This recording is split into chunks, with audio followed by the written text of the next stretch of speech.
Palamuru Rangareddy project పనులను త్వరగా పూర్తి చేయాలని మంత్రి జూపల్లి కృష్ణారావు ఆదేశించారు. మహాత్మా గాంధీ కల్వకుర్తి ఎత్తిపోతల పథకం ద్వారా ప్రతి ఎకరానికి సాగునీరు అందించాలని మంత్రి సూచించారు.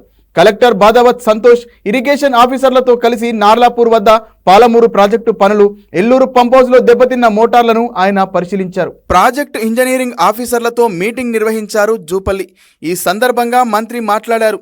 ప్రాజెక్టులు కట్టడం ఎంత ముఖ్యమో ప్రతి రైతు పొలంలోకి సాగునీరు పారించడం కూడా అంతే ముఖ్యమన్నారు.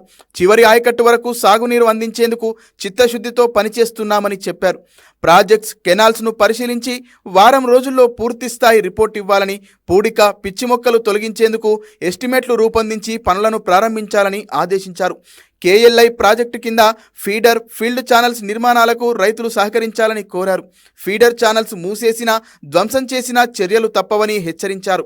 ఎల్లూరు పంపౌజ్పై ఒత్తిడి లేకుండా నార్లాపూర్ నుంచి మిషన్ భగీరథ నీటి సరఫరా పనులు, లింకు పనులను పూర్తి చేయాలని కోరారు. ప్రాజెక్టు కింద భూములు, ఇండ్లు కోల్పోయిన వారికి R&R ద్వారా మెరుగైన పునరావాసం కల్పించాలని సూచించారు.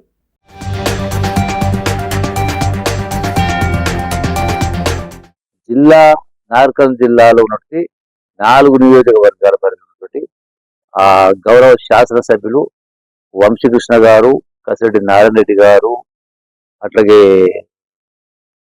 మన డాక్టర్ రాజేష్ గారు అందరం కలిసి కలెక్టర్ గారి ఆధ్వర్యంలో అది సమీక్ష నిర్వహించడం జరిగింది. ఆ సమీక్షలో కూడా చాలా అంశాల పట్ల లోతుగా చర్చించి ఈ యొక్క రేవంత్ రెడ్డి గారి నాయకత్వంలో ఈనాడు ఏర్పడినటువంటి ఇందిరమ్మ ప్రభుత్వం, ఇందిరమ్మ పాలన, ప్రజాపాలన కొనసాగాలి.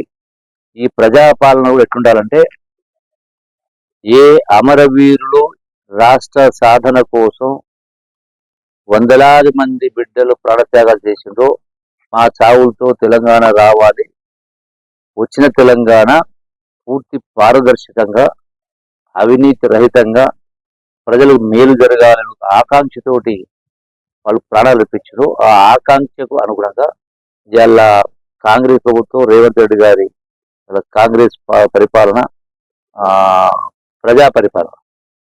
సో దానికి అనుగుణంగా పూర్తి పారదర్శకతో అన్ని రంగాల్లో, అన్ని విషయాల్లో ఉండాలని సమీక్ష జరిగింది.